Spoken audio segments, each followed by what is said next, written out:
पैदल चली। अरे भाई, अयोध्या में तो माता ने कह दिया था पलंग पीठ पे जो बोझ जोरा, मैंने 12 साल तक धरती पर पैर रखे और वहां से रथ पर आई और गंगा पार कर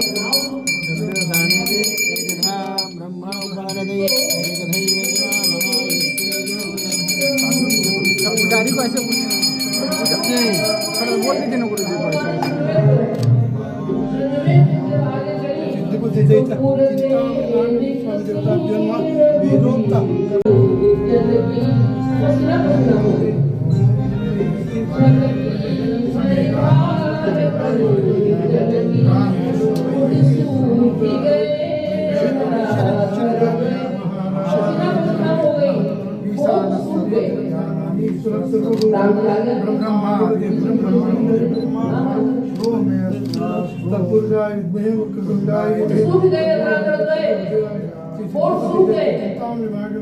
पसीना पसीना हो गई। राम जी को होगा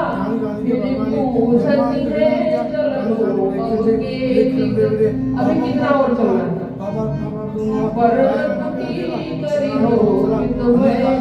अभी अपनी परिस्थिति कहाँ बनेगी हो गई। तो राम जी ने कहा कि आप पूछती है कि कितना चलना है, अब मैं पूछता हूँ कि चली ही कितनी है आप, तो बदल तो आप चली है। इसीलिए मैं आपको मना कर रहा था कि आप नहीं जा पाएंगी, नहीं बन जाओगे। तो भगवान ने कहा कि थोड़ा और करो, तो थोड़ा और 4-6 कदम और चली, घोट सूख गए, प्यास लग गई। तो भगवान ने कहा कि लक्ष्मण एक काम करो, जल लेकर के आओ, जल लाओ जानकी जी को पिलाने के लिए। जब लक्ष्मण जी जल लेने के लिए गए तो भगवान सोचे कि 4-6 कदम और चल लेते हैं, तब तक शंकराचार्य भगवान की शंकराचार्य भगवान की गौ माता की जय हो।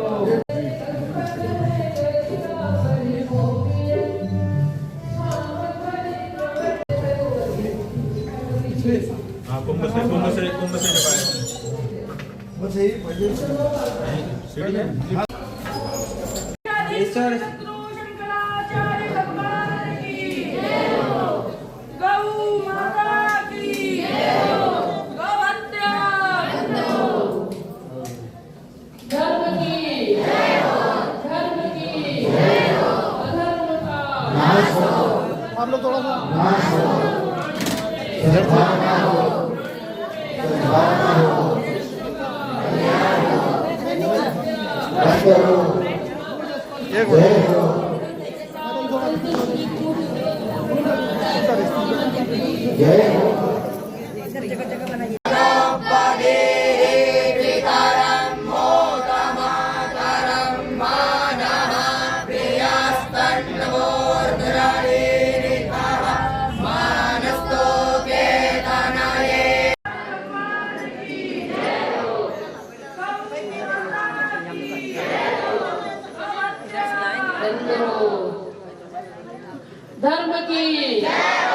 धर्म की अधर्म का प्राणियों में विश्व का गो हत्या गो माता की जय हो। धर्म सम्राट अनंत श्री भूषित जगद्गुरु शंकराचार्य भगवान की जय हो।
बोलिए धर्म सम्राट पूज्य पाठ श्री जगद्गुरु शंकराचार्य भगवान की जय। धर्म सम्राट पूज्य पाठ श्री ज्योतिष पीठाधीश्वर महाराज की जय। परम पूज्य सभी को आशीर्वाद देने के लिए, हम सबकी अभिलाषा को पूर्ण करने के लिए पूज्य महाराज श्री यहाँ पधारे हैं और बहुत प्रसन्नता हो रही है। मैं तो देखिए, मुझे ना कभी भी मेरा अभ्यास नहीं रहा कि मैं आसन पर बैठूं महाराज जी के सामने और आप महाराज जी के महाराज जी के आपके व्यक्तित्व का वर्णन कोई वाणी का विषय नहीं है। हम लोग लंबे समय से एक अनुभव जो आपके विषय में रहा हम लोगों का, आपकी आयु भले ही छोटी रही हो, लेकिन गुणों में आप सब बाल्यकाल से ही बहुत विशिष्ट थे। और यही कारण रहा कि आपके अनुपम गुणों को देख करके ही परम पूज्य हमारे गुरुदेव भगवान ब्रह्मलीन जगद्गुरु शंकराचार्य जी महाराज, हजारों शिष्य थे महाराज जी के, बहुत शिष्य थे, लेकिन उन तमाम हजारों शिष्यों में से भी मुझे महाराज श्री ने आपका चुनाव किया। और महाराज श्री एकांत में कहते भी थे, आपका नाम लेकर कहते थे कि वो ऐसे हैं कि संभाल लेंगे वो। तो वो महाराज श्री का वो वचन आज सत्य होते हुए दिखाई दे रहा है हम लोगों को। बाल्यकाल से ही आप निरंतर क्रांतिकारी स्वभाव के रहे। हर समय विश्वविद्यालय के जब छात्र रहे तब भी अध्यक्ष के पद पर रहे और निरंतर आप ऊंचे पदों पर रहे। ऐसा नहीं कि कभी किसी के पिछलगुआ बनकर नहीं रहे। तो छात्र जीवन से ही आप संघर्षशील थे। स्वाभाविक रूप से भगवती को पता था कि आपको आगे बहुत संघर्ष करना है, इसलिए स्वभाव ही देकर भेजा आपने कि इस निरंतर धर्म की रक्षा करने के लिए। होता भी यही, धर्म की रक्षा करने के लिए बहुत संघर्ष करना पड़ता है। भगवान श्री राम आए हो, भगवान श्री कृष्ण आए हो, महापुरुष जब आते हैं तो धर्म रक्षा, धर्म संस्थापन आता है। धर्म संस्थापन के लिए भगवान का अवतार ही होता है। तो धर्म संस्थापन में और अधर्मियों को दूर करने में बहुत कठिनाई होती है। तो आप निरंतर, और मैं तो कहा करती हूँ कि महाराज जी जो संकल्प लेते हैं वह संकल्प उनका पूर्ण होता है। बहुत से लोग संकल्प, तो मन का स्वभाव संकल्प करना है, संकल्प होता है पर पूर्ण कम ही लोगों के संकल्प होते हैं, पर आपके सारे संकल्प पूर्ण होते हैं। मुझे याद है कि जब हमारे परम पूज्य गुरुदेव भगवान अयोध्या राम जन्मभूमि की परिक्रमा किए थे, तो उस समय परिक्रमा में पूज्य महाराज जी पधारे थे महाराज जी शिष्य के रूप में, और हम लोग भी गए थे। बहुत सारे शिष्य लोग गए थे महाराज जी के। जब परिक्रमा पूरी हो गई, महाराज श्री पधार गए, तो उसके बाद मुझे महाराज श्री वर्तमान महाराज जी और हम लोग सरजू जी का दर्शन करने गए। तो महाराज श्री ने कहा कि नाव में बैठ करके थोड़ी दूर तक चला जाए। तो दीदी थी, हम थे, आप थे, आप लोग और कोई थे। तो नाव में बैठे थे, उसी समय पत्रकार आ गए। तो पत्रकारों ने आपसे पूछा कि राम सेतु टूट रहा है, उसके लिए आप लोग क्या कर रहे हैं? तो आपने कहा कि राम सेतु की रक्षा होगी। और राम सेतु की रक्षा क्यों होनी चाहिए, इस पर इतना सुंदर आपका जो वक्तव्य था। आपने कहा कि राम सेतु इसलिए सुरक्षित होना चाहिए, उसकी सुरक्षित होने के अन्य बहुत सारे कारण हैं, पर एक विशेष कारण यह है कि वह किसी स्त्री के सम्मान में सेतु बनाया गया था, इसलिए उसकी रक्षा में वह सेतु बना था। तो हम ये देखते हैं कि हमारे सनातन धर्म में बहुत से संप्रदाय हैं, बहुत सी विचारधाराएं हैं, परंतु स्त्रियों का सम्मान बहुत कम जगहों पर देखने को मिलता है, जो भी कारण हो। परंतु हमने अपने गुरुजी में भी देखा, तो महाराज ने देखा कि जो समाज के वंचित और उपेक्षित लोग थे, उनको सदैव सम्मान दिया गुरुजी ने। आदिवासियों का धर्मांतरण हो रहा था झारखंड में, महाराज ने वहाँ बहुत बड़ा आश्रम बनाया, विश्व कल्याण आश्रम के नाम से, और वहाँ लाखों की संख्या में धर्मांतरित हो गए जो आदिवासी थे, उनको महाराज जी हिंदू धर्म, जहाँ तक कि 4-5 लाख के आसपास संख्या थी उनकी, उनको महाराज जी अपने धर्म में ले आए। भी वो कार्य चल रहा है। और महिलाओं के लिए गुरुजी ने आश्रम बनाया, उभय भारतीय महिला आश्रम के नाम से। और सौभाग्य की बात यह है कि उस आश्रम के भूमि पूजन करने के लिए परम पूज्य श्रृंगेरी पीठाधीश्वर महाराज जी गए थे। यह जो स्थान है श्रृंगेरी पीठाधीश्वर महाराज के द्वारा संरक्षित, आप महाराज जी के ही शिष्य हमारे मोहन जी और उनका पूरा परिवार है। तो श्रृंगेरी वाले महाराज जी वहाँ भूमि पूजन के लिए गए थे, और बल्कि श्रृंगेरी महाराज ने गुरु जी से कहा कि महाराज जी ये शारदा पीठ श्रृंगेरी के साथ भी लगा हुआ है, यदि द्वारका भी शारदा पीठ कही जाती है, अब वो शारदा उसमें जो भी निर्णय हो। तो उन्होंने कहा कि उभय भारती का जो आश्रम है हम बनाएंगे। तो गुरु जी ने कहा कि मध्य प्रदेश में है, जहाँ हम ही लोग बनाएंगे। तो गुरु जी महिलाओं के लिए महाराज ने कहा कि उस समय धर्म सम्राट स्वामी श्री कृपात्री जी महाराज की कल्पना थी कि महिलाएं अगर भजन साधन करना चाहे, वैराग्य में जीवन व्यतीत करना चाहे, तो किसको अपना आदर्श मानेगी। पुरुषों में उनके आदर्श बहुत हो गए, ब्राह्मणों के आदर्श बहुत हुए, क्षत्रियों के आदर्श हुए, अपने अपने आदर्श को मान करके चलते हैं। महिलाएं किसको आदर्श मान करके अपना जीवन व्यतीत करेंगी, वैराग्य में जीवन व्यतीत करना होगा। तो परम पूज्य स्वामी श्री कृपात्री जी महाराज कहते थे कि उभय भारती को मानना चाहिए। जो उभय भारती महाराज जी कहते थे, हमारे गुरु जी कहते थे कि देखो उभय भारती जो है वो सरस्वती के अवतार थी, और जब शास्त्रार्थ हुआ भगवत्पाद आदि शंकराचार्य जी महाराज का मंडन मिश्र के साथ मध्यस्थता उन्होंने किया, तो जब वो हारी बाद में तो वो चल पड़ी, जाने लगी। सरस्वती जी थी, वो जाने लगी, तो भगवत्पाद ने रोक लिया उनको। तो हमारे गुरु जी कहते थे कि अभी आकाश नहीं है वो, इसलिए उसको स्थान देना चाहिए। इसलिए महाराज जी में भारती हम ये कह रहे थे कि जो वंचित समाज के वर्ग था, जिसके ऊपर लोगों की दृष्टि कम जाती थी, महाराज जी कहते थे कि अगर ये साधन भजन करना चाहे तो किसी के संरक्षण में नहीं करना पड़ेगा इनको, तो इन्हें स्वतंत्र रूप से भी स्थान देना चाहिए। तो ऐसे महाराज जी ने किया। और हमारे अभी वर्तमान महाराज जी जो है, उन समस्त महाराज जी के जो संकल्प थे उन्हीं को पूर्ण करने में, तो राम सेतु के रक्षा की संकल्प आपने किया, और श्री गणेश अयोध्या जी से हुआ, और उसके लिए भरपूर प्रयास किया आपने, और राम सेतु बच गया। और आपने गंगा को निर्मल अविरल बनाने का आपका संकल्प था। गंगा को राष्ट्र नदी घोषित करा दिया आपने महाराज जी। अच्छा, एक बात और है कि जो आप कहते थे गुरु जी मान जाते थे इनकी बात को, तो पूज्य महाराज श्री, क्योंकि आपका जो प्रस्ताव होता था वो शास्त्र सम्मत होता था, इसमें स्वाभाविक रूप से महाराज जी मानते थे। तो महाराज श्री का सहयोग करके आपने गंगा जी को राजनदी घोषित कराया।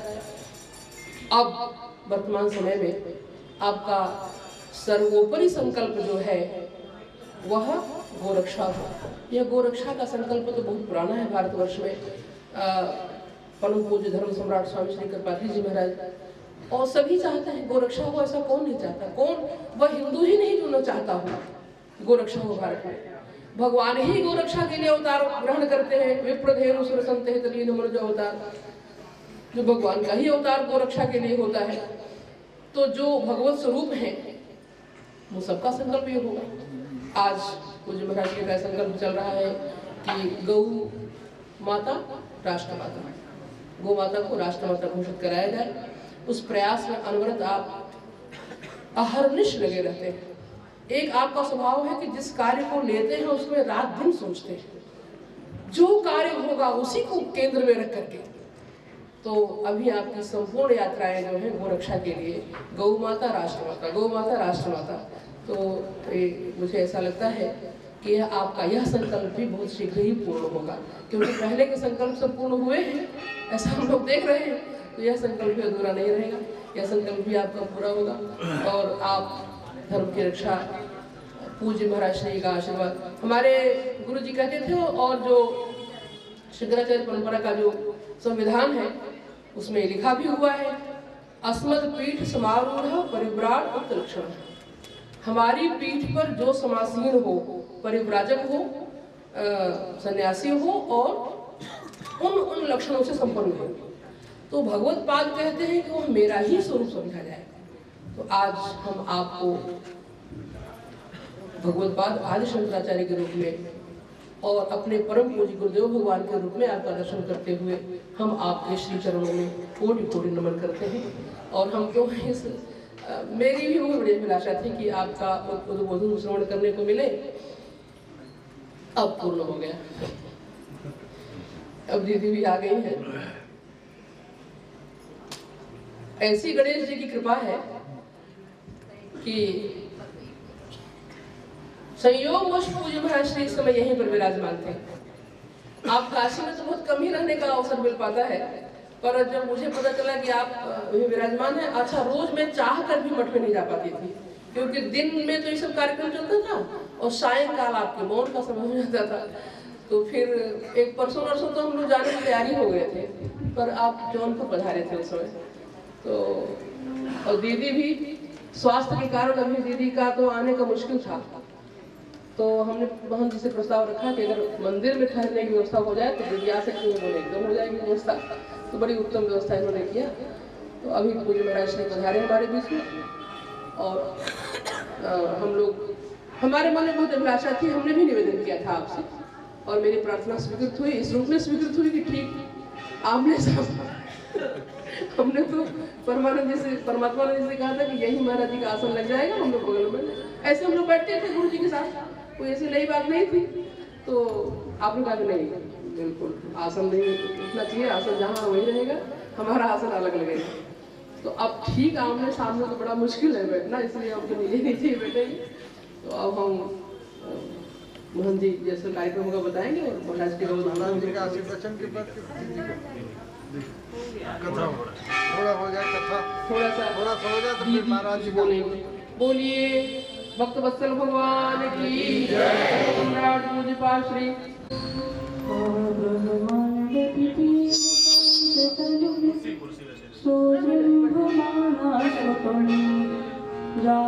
स्वप्न सुसुप्ति भासकला सर्वत्र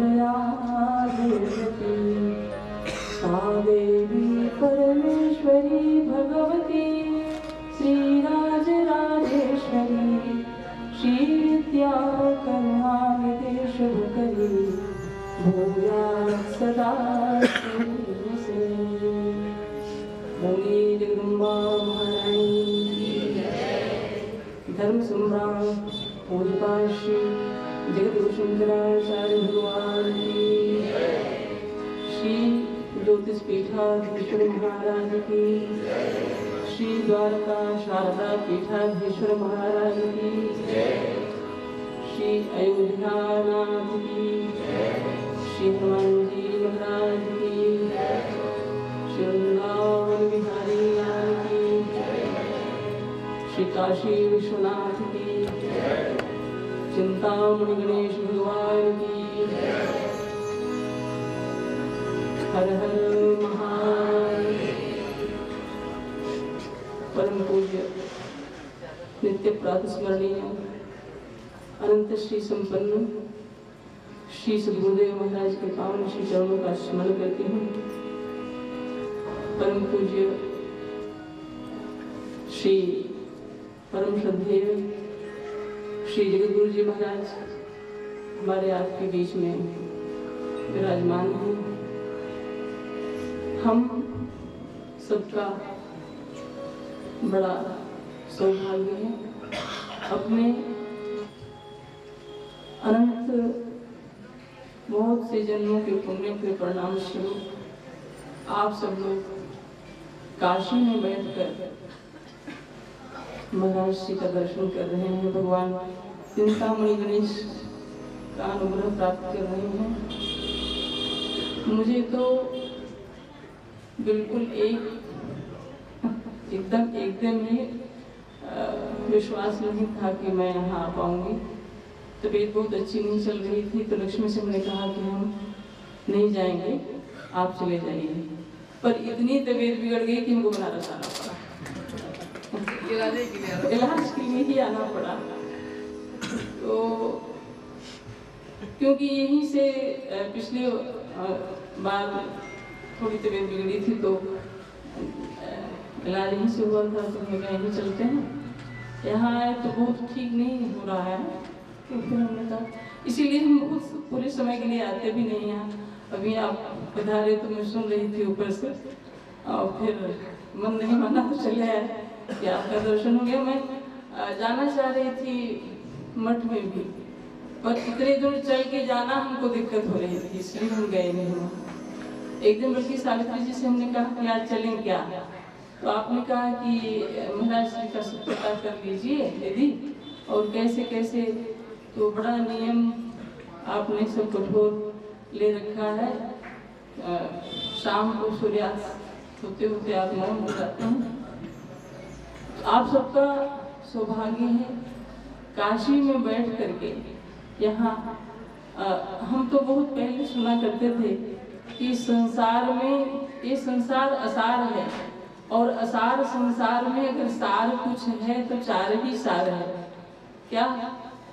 तो असारेश मिन संसारे सार में तो चतुष्टय। क्या चार सार क्या है? तो काश्याम वास, काशी में हम वास करें, और गंगाम शिव पूजनम सताम संगति। तो ये चारों यही संभव है और कहीं संभव नहीं है। कहीं भी आप 3 तो कर लेंगे, सत्संग भी कर लेंगे और भगवान शंकर का पूजन भी कर लेंगे, गंगा स्नान भी कर लेंगे, लेकिन काशीवास कहाँ करेंगे? काशीवास करने के लिए यहाँ रहना पड़ेगा ना। बहुत सी माताएं ऐसी हैं, बहुत से लोग ऐसे हैं जो हम देखते हैं, देख करके भी उसको प्रणाम करने योग्य हैं। यहीं पर वो एकदम सवेरे उठ करके गंगा जी चले जाते हैं, स्नान करते हैं, फिर यहाँ पूजन करते हैं। तो अभी भगवान गणेश जी तो ऐसे हैं, भगवान के नाम की महिमा को प्रकट किया। महिमा जासु जान गणराऊ प्रथम पूज्यत नाम प्रभाव। राम नाम की महिमा को आपने प्रकट किया, और इस कराल के काल में हम सब लोग भगवान के कोई कहते हैं कि राम जी बड़े हैं कि राम जी का नाम बड़ा है। हमारे पिताजी कहा करते थे कि ये कोई बहुत बड़ा स्थान हो, वहाँ हजारों लोग सो रहे हों और किसी को उठाना है तो उसी का नाम लेना पड़ेगा ना। कहेंगे कि सावित्री, तो कौन उठेगा? सावित्री ही एकदम उठ के कहेंगे हाँ बोलिए। तो इसलिए हम भगवान के अनंत नामों में से जिस नाम को लेते हैं वह स्वरूप हमारे सामने आकर के प्रकट हो जाता है। तो भगवान का राम नाम ऐसा है। तो स्वामी तुलसीदास जी ने कहा कि ब्रह्म राम ते नाम बड़ वरदायक वरदान। भगवान का जो राम नाम है, राम जी से बड़ा बताया। रामायण जी का महाराज जी के श्रीमुख से हमने सुना था कि रामायण जी का 100 करोड़ श्लोकों में निर्माण हुआ, और उसमें जब 100 करोड़ श्लोक सामने आए तो विवाद छिड़ पड़ा। लोग कहने लगे कि हमको 3 लोग सामने आए, देवता, दानव और मनुष्य। उन तीनों ने जब देखा कि विवाद हुआ, तो जहाँ विवाद होता है वहाँ पंच की जरूरत पड़ती है ना, तो पंच रूप में भगवान शिव जी आ गए और भगवान शंकर तीनों को बांट दिए। 100 करोड़ का 33 करोड़ में बंटवारा किया, तो 1 करोड़ श्लोक बचा, और 1 करोड़ को 33 लाख में बांटने पर 1 लाख श्लोक बचा, और 1 लाख को 33 हजार में बांट दिया तो 1000 श्लोक बचे, और 1000 को भी 300 में बांट देने पर 1 श्लोक बच गया। कितना बचा? 100। और 100 को 33 श्लोकों में बांटा तो 1 श्लोक बचा। अब 1 श्लोक बचा तो भगवान शंकर ने कहा कि देखो लेने वाले 3 हैं, श्लोक 1 है, इसलिए बांटा नहीं जा सकता। तो उन लोगों ने कहा कि महाराज किस छंद का है? भगवान ने कहा अनुष्टुप छंद का है। और अनुष्टुप छंद के जो श्लोक होते हैं ना, वो 32 अक्षर के हुआ करते हैं। तो 32 अक्षर में भगवान ने 10 अक्षर दे दिया। चलो अब 2 अक्षर बचा, तो 2 अक्षर को बांट नहीं सकते थे, तो 2 अक्षर में कौन सा अक्षर बचा था? रकार और मकार बचा था। तो भगवान शिव जी ने कहा कि देखो हमने भी बड़ी मेहनत की है, इसलिए हमको भी तो कुछ चाहिए। तो 100 करोड़ में से भगवान ने 2 अक्षर लिया, रकार और मकार। ब्रह्म राम ते नाम बड़ वरदायक वरदान, रामचरित शतकोटि महनीय महेश जान। 100 करोड़ में से भगवान ने 2 अक्षर। तो 100 करोड़ में सार क्या था? राम को भगवान ने ले लिया। महाराज जी एक बार हम लोग बहुत पहले नालंदा गए थे। नालंदा में बहुत बड़ा आयोजन था, और उसमें हम समझते हैं लाखों की भीड़ थी।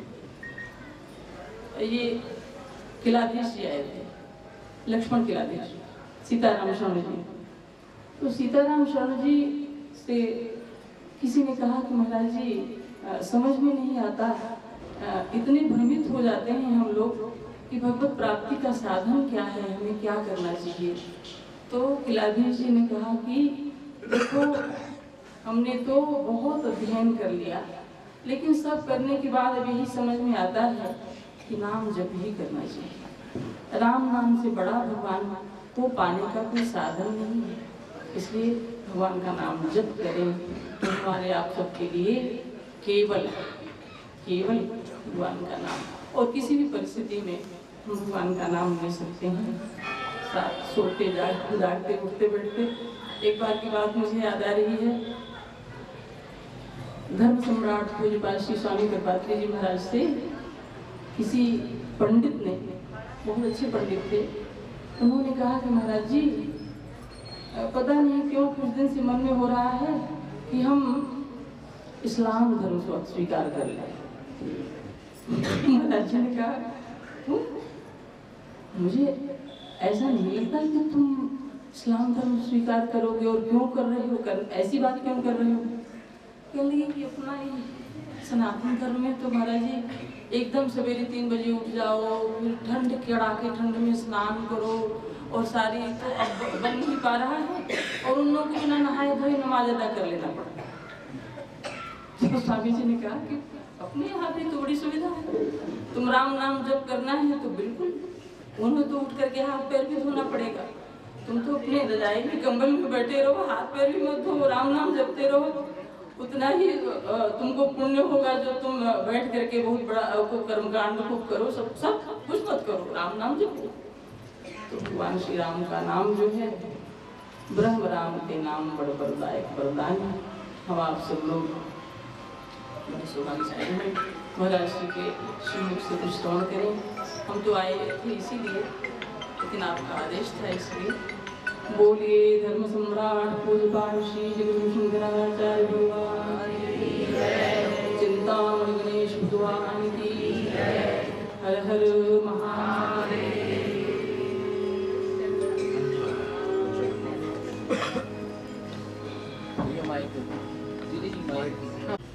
महाराज जी पधारे हुए। हमारा यहाँ 2003 में यह कार्यक्रम शुरू हुआ। 2002 में हमारे पिताजी का ब्रह्मलीन होने के बाद 3 से यहाँ कार्यक्रम शुरू हुआ। 3 से शुरू जब प्रथम वर्ष हुआ तो ये नीलमणि लक्ष्मीमणि जी ने ही शुरुआत किया था। उस समय पूरा हाल बना भी नहीं था, तो उन्होंने कहा कि इसी बहाने भागवत हो जाए। तो हम कहे पिताजी के पुण्य स्मृति में भागवत उन्होंने शुरू किया। उसके उपरांत हमारे गुरु जी के नाम से ही अभिनव विद्यार्थी सत्संग, उन्हीं से हमारा उपदेश था, तो उन्हीं के नाम से ये मंडप बना। वो आज तक वो मंडप में सत्संग ही हो रहा है कोई न कोई रूप में। अब 23 वर्ष हो गया अनवरत सत्संग होते हुए। हमारे महाराज जी भी प्रथम वर्ष द्वितीय वर्ष का जब भी है बुलाते हैं, निमंत्रण तो आते हैं और अपना आशीर्वचन देते हैं। हम लोग चाहते हैं कि चारों पीठ के शंकराचार्य यहाँ आते हैं, सबका आशीर्वचन मिलता है। उसी तरह हमारे स्वामी जी का भी आशीर्वचन प्राप्त हो रहा है। ज्योतिष पीठाधीश्वर शंकराचार्य जगत गुरु जी का भी हम लोग को आशीर्वचन हर साल प्राप्त होता है, इस साल भी प्राप्त हो रहा है। अभी उनका भी मौन, सूर्यास्त के बाद मौन होना है, इसके पूर्व इनका आशीर्वचन हम लोग को प्राप्त हो। यही हमारी काशी के केदार खंड में जनता की आह्वान है। 3 खंड है, केदार खंड, क्षेत्र ओंकार खंड। केदार खंड में तो भैरव यातना भी नहीं, शिव केदार केदार केदार बनी, मोक्ष लक्ष्मी पुरत पार कपाटोत्पाटन बनी। केदार खंड में जो भी मरेगा उसको सीधे मोक्ष का द्वार है। इसीलिए आज जितना भी है, कुमार स्वामी मठ, केदार जी के पास कुमारानंद मठ, फिर कपाती जी का मठ, फिर स्वरूपानंद जी का मठ, सब मठ यहीं पे हैं। इसीलिए हम लोग जो केदार खंड में है तो हम लोग को बहुत सौभाग्य है। उसी में हमारी नीलमणि लक्ष्मी केदार खंड में केदार जी गणेश जी को सुना रही हैं, वेद व्यास जी को जैसे सुना रही हैं, इसी तरह हम लोग का बहुत सौभाग्य है। आज हमारे महाराज जी भी प्रत्येक वर्ष आते हैं, इस वर्ष आके हम लोग को आशीर्वचन दे रहे हैं। हम लोग को बहुत बहुत सौभाग्य है। हम इसी शब्दों के साथ हम चाहते हैं महाराज जी 2 शब्द हम लोग को आशीर्वचन दें।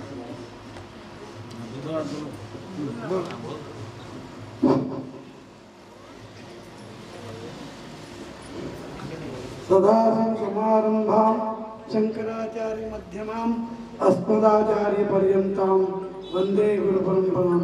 सानन्दमानन्दवने वसन्तम् आनन्दकन्दं हरभावन्दं वाराणसीनाथमनाथनाथं श्रीविश्वनाथं शरणं प्रपद्ये।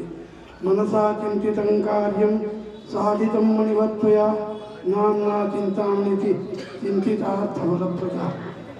आज परम सौभाग्य का दिन है। यहाँ रामायण रामचरितमानस का जो है ज्ञान यज्ञ का जो भागवत सप्ताह हो रहा है, उसी के जो है हमारे जगत गुरु अभिनव विद्यार्थी सत्संग मंडप में प्रति वर्ष संत हृदय चल्ला कृष्ण ज्योतिष पीठाधीश्वर स्वामी शंकराचार्य अभिमुक्तेश्वरानंद स्वामी जी यहाँ पधारे हैं और उनका आशीर्वचन के लिए हम लोग सब लालायित हैं। और ये परम सौभाग्य का विषय है। ये सिंगेरी जगत गुरु शंकराचार्य जो है भारती तीर्थ और विजयशेखर भारती जी के सानिध्य में इनका अभिषिक्त हुए हैं और आदि शंकराचार्य स्थापित किए 4 मठ में, दक्षिण में सिंगेरी, पूर्व में पूरी, उत्तर में ज्योतिष एवं पश्चिम में द्वारका।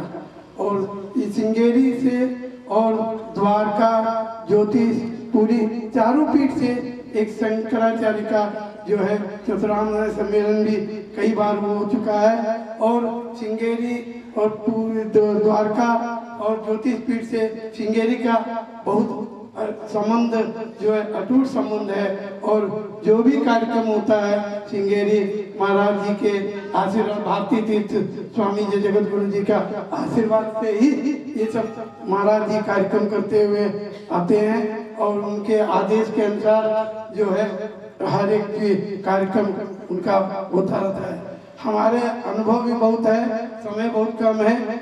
जो है परमहंसी गंगा में राजराजेश्वरी का जो कुंभाभिषेक भया था, उसमें मैं गुरु जी के अभिनव विद्यातीर्थ महास्वामी जी और भारती तीर्थ स्वामी जी के साथ मैं उसी उनके सेवा में थे। और रात को 11 बजे जाके जो राजराजेश्वर नवरत्न का जो प्रतिष्ठा है उसमें भी हम थे। और सभी कार्यक्रम में द्वारका में पट्टाभिषेक भया, उस समय भी हमारा सौभाग्य था, हम जो है पहुंचे थे, महाराज जी के साथ थे। जगत गुरु अभिनव विद्यातीर्थ जी, भारती तीर्थ महाराज दोनों महाराज जी के साथ में रह के वो कुंभाभिषेक का जो है पट्टाभिषेक देखने का हमको शुभ अवसर मिला है। इसी तरह जो है इनके महाराज जी का भी मैं जो है कई बार गुरु जी के सामने इनका भी दर्शन हुआ। और श्रृंगेरी के अटूट संबंध है। और हमारे काशी में चिंतामणि गणेश मंदिर में जो है इनका बहुत ही केदार घाट में रहते हैं। जब भी काशी आते हैं गणेश जी से प्रार्थना करके सब कार्यक्रम करते हैं। और सब चीज जो भी बेड़ा उठाते हैं उसमें जो है महाराज जी सिद्ध होते हैं। अभी गौ माता का बहुत आवश्यक है। गौ सेवा जो है हर गो ब्राह्मणिताय जगद्दिताय कृष्णाय गोविंदाय नमो नमः। गौ में जो है हर एक भगवान वास करते रोम रोम में, उसका भी एक बीड़ा उठा के गौ सेवा का जो अभियान चला है, बहुत ही पहले गंगा का अभियान हो गया, गंगा राजमाता घोषित हो गई। अभी गौ का भी जो बहुत बड़ा जो है पीड़ा है वो भी जो है अब जागृत हो गए, हिंदू हर एक जागृत हो गए और गौ सेवा सब कर रहे हैं। और सबको गौ सेवा करना चाहिए। जहाँ जगह मिले अपने यहाँ एक गौ रखिए, ज्यादा मत रखिए, एक गौ सेवा करे, उसका जीवन धन्य हो जाएगा। उसी के साथ मैं ज्यादा समय नहीं ले रहा हूँ, महाराज जी के आशीर्वाद के लिए। और हमारा परिवार जो है चल्ला कृष्ण साथी, हमारे लक्ष्मण राम हमारे ताऊ जी थे, सब परिवार ज्योतिष पीठ से, द्वारका पीठ से जो है संबंध हम लोग का चला हुआ आ रहा है। उसी संबंध को हम लोग आगे बढ़ाना चाहते हैं। ये महाराज जी से आशीर्वाद, यही हमारी पीढ़ी में भी आगे बढ़ते चले। और चारों शंकराचार्य जी के प्रति हम लोग का जो है जो आदर है, भाव है, आदि शंकराचार्य जो स्थापित किए उसी के हम लोग चल रहे हैं। धर्म की अधर्म का प्राणियों में विश्व का गो हत्या, गो माता की, सनातन धर्म की, जगत गुरु शंकराचार्य भगवान की। हर नमः पार्वती पतये।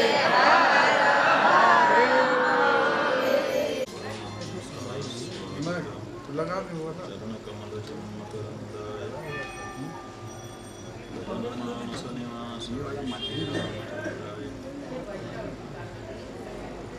अगजानन पद्मार्कं गजाननमहर्निशम् अनेकदन्तं भक्तानामेकदन्तमुपास्महे।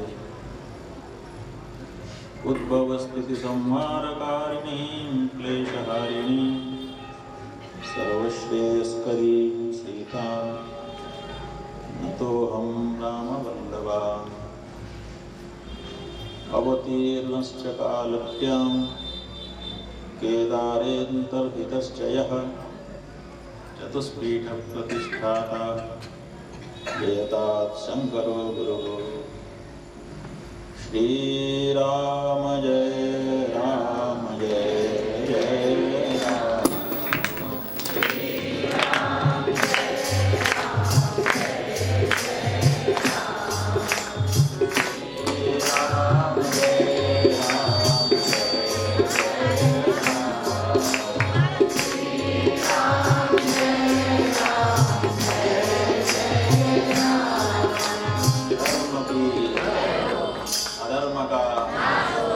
प्राणियों में विश्व का ओ माता की, चिंतामणि गणेश भगवान की।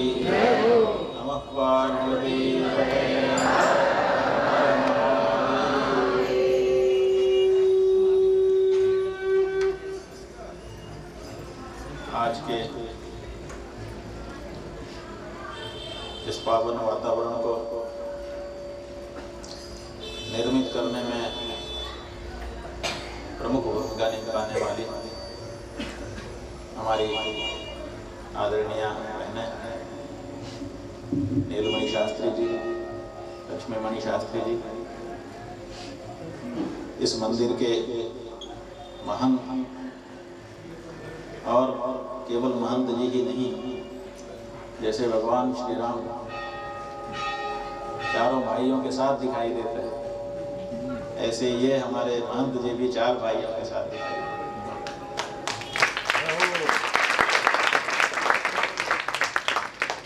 यहाँ पर उपस्थित हमारे काशी के ख्यातिनाम कलाकार सुहित, सुधी, सज्जन, चुंद और मातृशक्ति।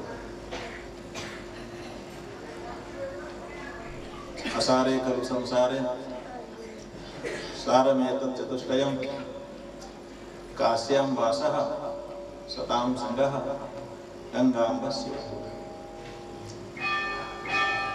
काशी में आ ही नहीं सकता कोई जब तक उसके पुण्य का उदय न हो।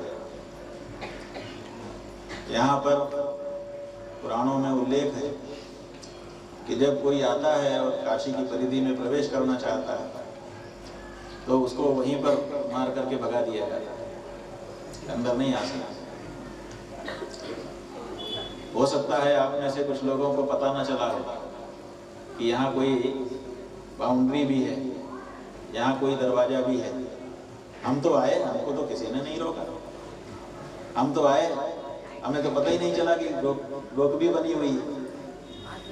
अगर ऐसा अनुभव आपको हो रहा है तो अपनी पीठ थपथपा लीजिए, क्योंकि आपके पूर्व पुण्य इतने ज़्यादा हैं कि आपको रोका जाना तो दूर, आपको रोक भी दिखाई नहीं। इसका मतलब सब हटा दिया गया आपके समय कि नहीं नहीं, इनको नहीं ये सब करना चाहिए, आने दीजिए, स्वागत। तो जब कोई सम्माननीय व्यक्ति आता है तो उसको रोक थोड़े दिखाई जाती है, सब रोक हटा करके रास्ता बना दिया जाता है। तो अगर आप लोग यहाँ आए और आपको कोई रोक नहीं दिखाई दी, इसका मतलब आप बहुत पुण्यों का फल प्राप्त कर रहे हैं। यहाँ आया ही नहीं जा सकता, ये धरती में है ही नहीं। वाराणसी निवसते न वसुंधराया, वाराणसी धरती पे नहीं है। सामान्य भाषा के लोग कहते हैं कि त्रिशूल पे टिकी हुई है, और पुराण कहता है कि अंतरिक्ष लोक में है। इसीलिए आप देखेंगे कि पूरे भारत में अलग वातावरण है और काशी में अलग वातावरण है। यहाँ आने के बाद जो शांति, जो सुख और जो एक लगाव इस धरती से पैदा होता है वो अन्यत्र दुर्लभ है। ऐसी काशी में आप आ गए, बहुत बड़ी बात। इसका मतलब पुण्य जाग गया। और जिनका जन्म ही यहाँ हुआ, इसका मतलब वो तो डायरेक्ट भगवान के द्वारा भेजे गए कि भैया तुम्हें और कहीं जाना ही नहीं है, सीधे तुम काशी पहुंच जाओ। तो वो काशी में आए, और काशी से जाने का भी नियम नहीं। अगर एक बार किसी को काशी मिल जाए, किसी कारण से काशी में आना हो जाए, तो उसको फिर काशी से कभी नहीं जाना चाहिए। काशी से जाना दुर्भाग्य का प्रतीक, काशी में आना सौभाग्य का प्रतीक। अगर आप काशी आकर के फिर वापस चले जाते हैं तो मतलब बहुत बड़ी चीज आपको मिली और आपने उसको छोड़ दिया, मूर्खता है। इसीलिए लोग क्या करते हैं कि रास्ता निकालते हैं। काशी आए तो काशी से जाते समय बोलते हैं कि हम फिर से काशी आने के लिए जा रहे हैं, माने हम जा नहीं रहे हैं, दोबारा प्रवेश का मौका पाने के लिए हम जा रहे हैं। तो काशी में एक बार जो आया वो सदा सदा के लिए काशी का हो गया। काशी में आना ही मुक्ति है। अब इसके बाद कौन सी मुक्ति होगी? काशी में अगर आ गया इसका मतलब मुक्त हो गए। काश्याम ही काशते काशी, काशी सर्व प्रकाशिका, सा काशी विदिता येन तेन प्राप्ता ही काशी। ये जो हम बात कह रहे हैं कि जो काशी में आया वो मुक्त हो गया, अलग से कुछ मुक्ति की जरूरत नहीं है, मरने के प्रतीक्षा करने की जरूरत नहीं कि हम मर जाएं तो मुक्ति हो जाए। आप आ गए माने मुक्त। कहा ऐसा हमको अनुभव तो नहीं होता, हमको तो बंधन महसूस हो रहा है, काशी में है तब भी। इस बात का जो रहस्य है वो भगवान शंकराचार्य जी ने स्पष्ट कर दिया अपने काशी पंचक में। उन्होंने कहा काशी में एक काशी है, काश्याम ही काशते काशी, काशी में एक काशी। काशी में कौन सी काशी? काशी सर्व प्रकाशी, वो जब सब कुछ प्रकाशित कर देती है। अभी क्या है कि कुछ प्रकाश में है और कुछ अंधकार में है। हम ऐसे देख रहे हैं तो इतनी दूर तो दिख रहा है, पीछे वाले नहीं दिख रहे। ऐसे करेंगे तो पीछे वाले दिखेंगे लेकिन इधर दिखना बंद हो जाएगा, सब नहीं दिख रहा है। इसी तरह से बहुत दूर भी नहीं दिख रहा है, बहुत पास भी नहीं दिख रहा है, मध्यम में दिखाई दे रहा है। इतना करेंगे तो भी नहीं दिखेगा, बहुत दूर होगा वो भी नहीं दिखेगा। अभी हमको मध्यम दिखाई दे रहा है, ना बहुत दूर दिखाई दे रहा है, ना बहुत पास दिखाई दे रहा है। इसलिए अभी सर्व प्रकाश हम नहीं है। अभी हमारी आंखें थोड़ा देख पा रही हैं। काशी में आने के बाद अगर किसी ने काशी का लाभ प्राप्त कर लिया तो सर्व प्रकाशी, सब कुछ उसको दिखाई देता है। क्या भूत, क्या भविष्य, क्या वर्तमान, क्या आगे, क्या पीछे, क्या ऊपर, क्या नीचे, क्या अब, क्या तब, सब साक्षात हो जाए। सा काशी विदिता ये ना, भगवान शंकराचार्य जी कहते हैं वो काशी जो जान जाता है तेना प्राप्त ही काशी। समझो कि उसने असली काशी को पा लिया। काशी को कोई शहर समझे और इसको क्योटो बनाने लगे या इसको कुछ और बनाने लगे, यहाँ पर रहने सहने की व्यवस्था नगरों जैसी बनाने लगे, ये काशी का भौतिक विकास है, ये आध्यात्मिक काशी नहीं है।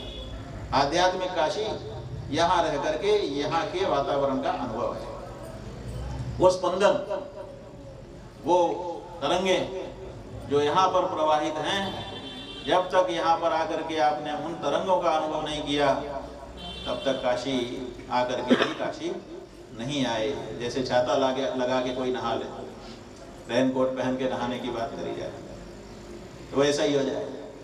इसलिए काशी में अगर आप आए हैं तो काशी के अंदर प्रवेश का क्या सार है? सार में तत् चतुष्टय काश्याम वासः।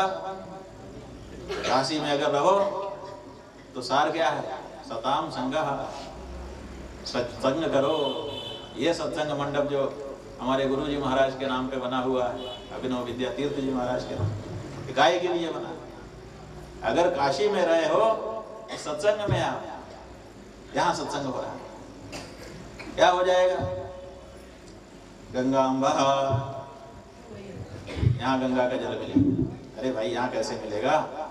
ये तो चिंतामणि गणेश मंदिर परिसर है, केदार घाट की गली है, यहाँ कैसे मिलेगा? अगर गंगा जल चाहिए तो आगे जाना पड़ेगा, आगे जाकर के घाट उतरना पड़ेगा, घाट उतरने से गंगा का जल मिल सकता है। यहाँ कैसे मिलेगा?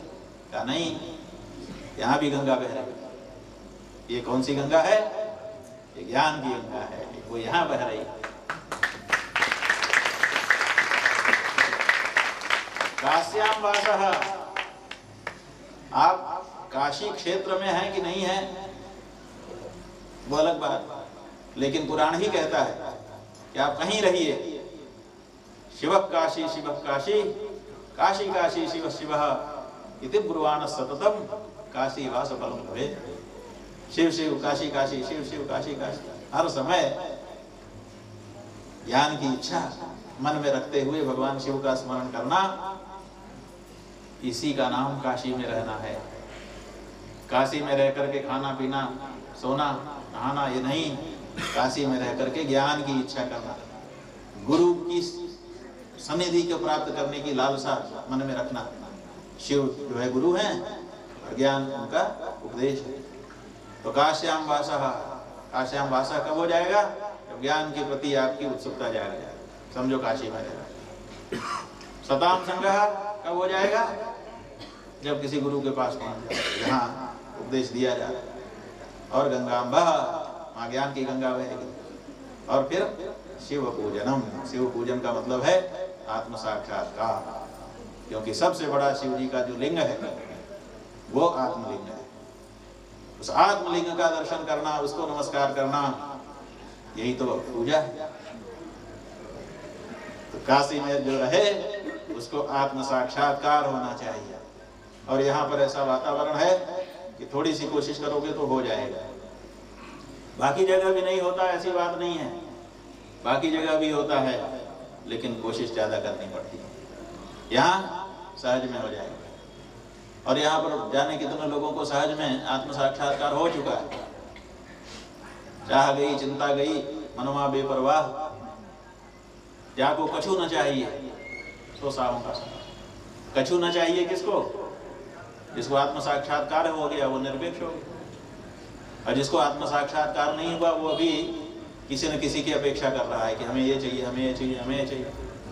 जब कछु न चाहिए कि हमें किसी की जरूरत नहीं है, मेरे में कमी क्या है, अगर मेरे में कोई कमी हो तब ना मुझे कुछ चाहिए। पूर्णमदः पूर्णमिदं पूर्णात् पूर्णमुदच्यते पूर्णस्य पूर्णमादाय पूर्णमेवावशिष्यते। जब मैं पूर्ण हूँ, अपूर्ण हूँ ही नहीं, अधूरा हूँ ही नहीं, मेरे अंदर का कोई कोना खाली है ही नहीं, तो मुझे क्या चाहिए?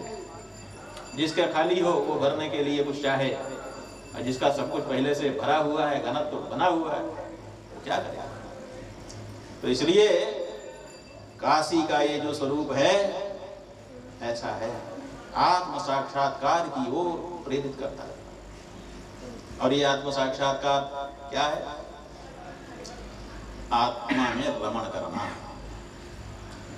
अन्यत्र रमण छोड़ करके जब हम आत्मा में रमण करने लगे तो समझो कि हमारा काम बन गया। अभी हम दुनिया में घूम रहे हैं, लेकिन अभी अपने आप में नहीं घूम रहे। इसलिए आपको क्या बनना पड़ेगा? आत्मा राम। तो इसका मतलब ये हो गया अभी हमको राम की जरूरत है। राम की कमी हो रही है, बाकी तो ठीक, आत्मा तो है, अभी राम नहीं हो रहा है, उसमें रमण नहीं हो रहा है। और इसीलिए हमारे महंत जी ने हर सत्संग में एक ग्रंथ विशेष रखते हैं।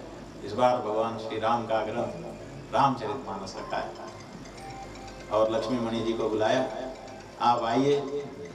वो आ गई और आकर के आप सुंदर भगवान के चरित्र सुना रहे। ये जो भगवान के चरित्र हैं, इनमें दो चीजें हैं, एक तो चित्र है और दूसरा चरित्र है। चित्र और चरित्र में ज्यादा अंतर नहीं है, उच्चारण में लगभग एक ही जैसे। तो पहले पहले तो जब हम सुनते हैं तो हमारे मन में एक चित्र बनता है, ठुमक चलत रामचंद्र, तो समझ में आ गया कि अभी कमजोर पैरों वाले बालक के रूप में भगवान ठुम ठुम ठुम करके चल रहा है, पैजनियां बज रही हैं।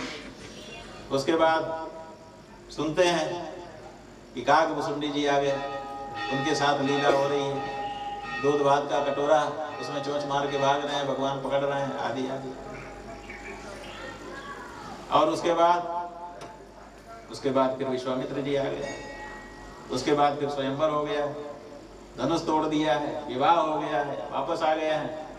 और फिर देखते हैं कि बड़ा आनंद चल रहा है, और इसी आनंद में एक दिन अचानक जैसे ज्वालामुखी फूटे वैसे विस्फोट हो जाता। हुआ क्या?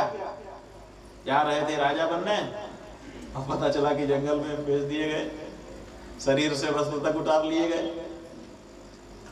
जंगल जंगल भटके, यहाँ तक कि अपहरण भी हो गया सीता माता का। प्राप्त करने के लिए, उनके सम्मान की रक्षा करने के लिए कौन कौन से पापड़ नहीं बेलने लगे। वानर भालुओं से, जिसके पास खुद की सेना हो सकती थी, उसको वानर भालुओं से जाकर के मित्रता करनी पड़ी। पावक साखी देई कर जोरी प्रीत निढ़ाए, मित्रता भी कोई सामान्य नहीं कि हाथ मिला लिया कि आओ भाई आज से हम लोग मित्र बने। पावक साखी देई कर, जैसे विवाह जब होता है तो दो लोगों को एक किया जाता है अग्नि साक्षी देकर, पिघला करके ही जो धातु है उसको एक किया जा सकता है। तो जैसे विवाह में दो शरीरों को एक आत्मा बनाने का अग्नि की साक्षी में प्रयत्न किया जाता है, उसी तरह से पावक साखी देई कर जोरी प्रीत दृढ़ाए, सुग्रीव से मित्रता की गई और सुग्रीव अपने मित्र के लिए व्याख्या ही हो गई, आज तक व्याख्या हो रही है कि राम ने सही किया बाली को मार करके कि गलत किया, छिप करके मारना कहाँ तक उचित था। आज तक लोग इस पे चर्चा कर रहे हैं। दोनों पक्ष अपनी अपनी जगह अभी बने हुए हैं। एक कहते हैं कैसे सही हो सकता है छिप करके किसी को मारना, मारे हूं मोही व्याध की नहीं, आपने व्याध की तरह मुझे मार दिया, केवल मारने के लिए मार दिया। व्याध क्या करता है, मांस के लोभ में मार देता है, उसका मारना उद्देश्य होता है, उसका वीरता दिखाना उद्देश्य नहीं होता। आपने इसी तरह से मुझे मार दिया। अब ये बाली ने जो कहा, आज तक इस पे डिबेट हो रही।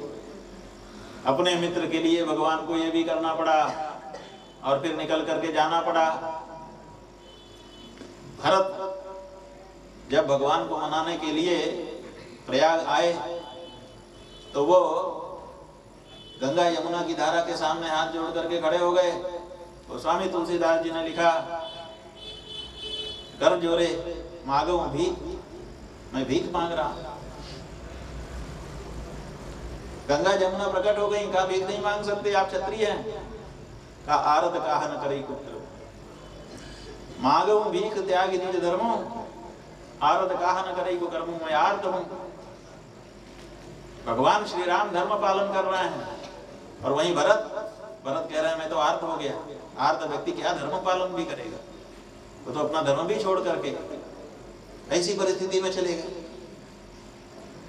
वही भगवान श्री राम जो धर्म पालन करने के लिए राज्य को ठोकर मार करके निकल गए, जिनका भाई भरत इतना आर्त हो गया कि अपने धर्म को छोड़ने की बात करने लगा, वही श्री राम समुद्र के किनारे गए तो रास्ता मांगने लगे।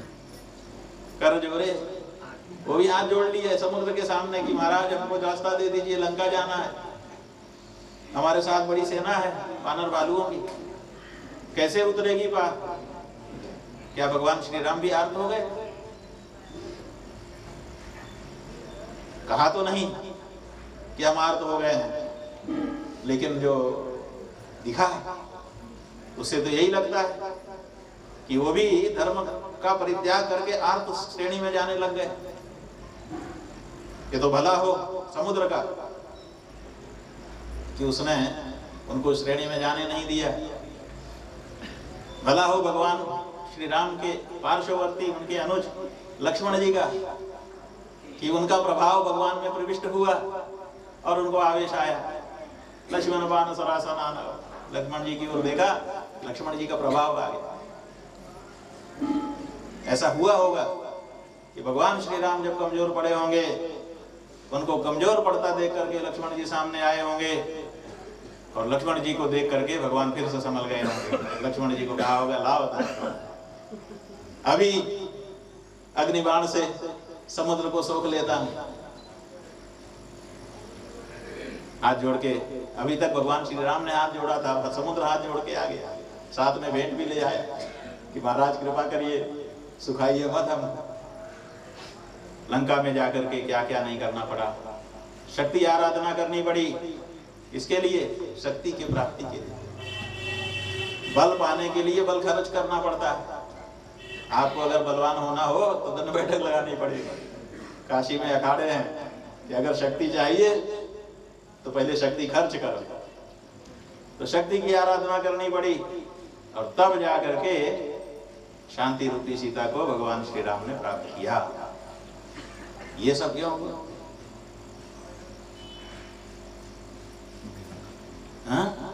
बिना तेरी लेखनी।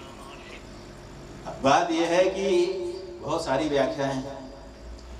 मूल बात क्या है कि ये जो मुक्ति का मार्ग है, इस मुक्ति के मार्ग में मार्ग तय करना पड़ता है। जो लोग बद्रीनाथ में जन्मे हैं उनके पड़ोस में बद्रीनाथ है।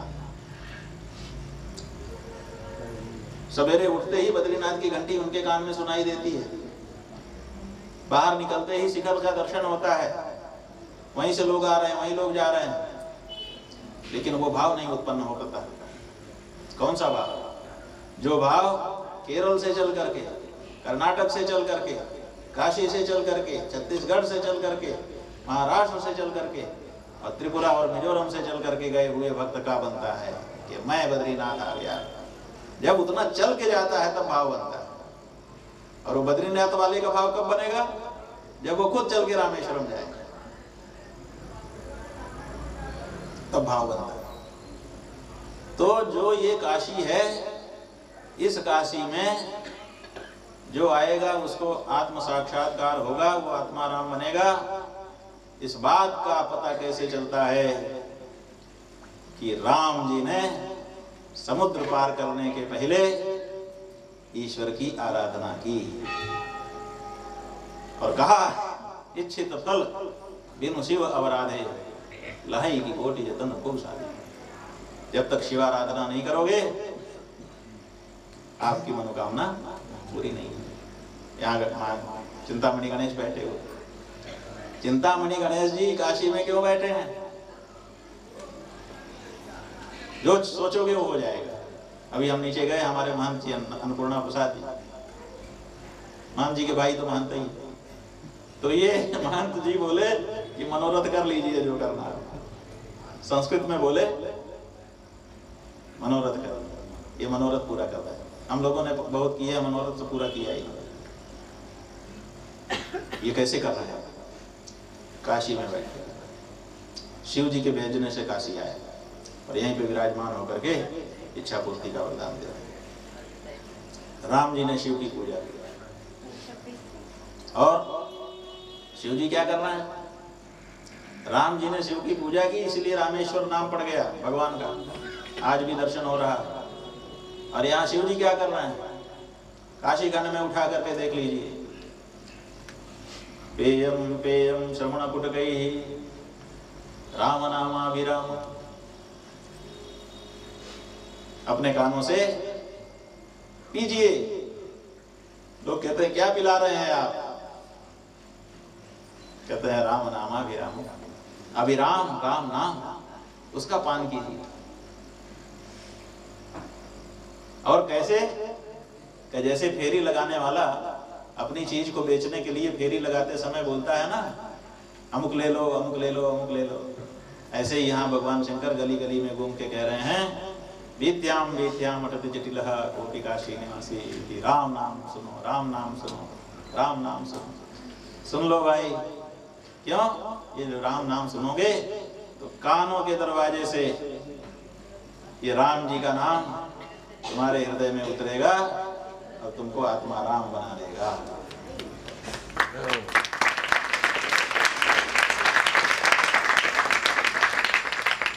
इसलिए राम का जो चित्र है, कलाकार बनाते हैं उनके प्रसंगों को सुन सुन करके, कैसा था तो ऐसा था, तो ऐसा था तो वैसे वैसे चित्र बना देते हैं। यहाँ देखिए, नीलांबुज श्यामल कोमलांग सीता समारोपित वाम भागम पाणव महासायक चारु चापम नमामि रामम रघुवंश। ये जो श्लोक शास्त्रों में लिखा है, इसी श्लोक का ये चित्र बनाया गया है। अपने मन से किसी चित्रकार ने नहीं बनाया। शास्त्र में जो भगवान का चरित्र लिखा गया, शब्द चित्र खींचा गया, उसी को तूलिका से उतार दिया गया। तो ये तो है चित्र। तो ये जो पोथी है रामचरितमानस, इससे हमको चित्र भी मिलता है भगवान का, लेकिन चित्र के साथ साथ चरित्र भी मिलता है। तो राम का चरित्र क्या है? राम का चरित्र यह है कि भाई हार रहे हैं तो हारते हुए भाइयों को खुद हार करके जिता दे। हारे हो खेल जितावे। याद करते हैं लोग कि भगवान का चरित्र कैसा है। बच्चे अपनी जीत के प्रति बहुत आग्रही होते हैं, किसी दशा में हारना नहीं चाहते हैं। हार जाने से गोटी फेंक देते हैं, मानना स्वीकार नहीं करते। आउट हो जाने पे बल्ला नहीं देते हाथ से, मानना नहीं चाहते कि हमारे गए। लेकिन राम, उनका बचपना कैसा था कि जबरदस्ती हार जाते थे भाइयों से और कहते थे अरे तुम जीत गए, जीत गए, जीत गए, खुश कर रहे थे। ये भगवान का चरित्र है बचपन से। और फिर आगे चल करके कुमार वय में पढ़ने के लिए जाते हैं, गुरु गृह गए पढ़न रघुराई, अल्पकाल सब विद्या आई। गुरु के गृह में गए पढ़ने के लिए भगवान श्री राम, जैसे आप लोग मेरे भाइयों आए हो, ऐसे ही भगवान श्री राम भी गए थे। उनको भी ऐसे धोती त्रिपण लगाना पड़ा था, समझे कि नहीं? ऐसे चोटी बड़ी रखनी पड़ी थी। ऐसा नहीं है कि आप पहली बार आए। उनमें और आप में अंतर क्या है? उनमें और आप में अंतर यही है कि उनको अल्पकाल में सब विद्या आ गई थी और आपको दीर्घ काल में थोड़ी विद्या आती है। यही ना, यही अंतर है। क्यों? आपको ज्यादा समय क्यों लगता है? क्योंकि भगवान श्री राम जब पढ़ने गए तो उन्होंने कहा मैं तो पढ़ने आया हूं, मैं दूसरा काम क्यों करूं, मैं तो पढ़ूंगा।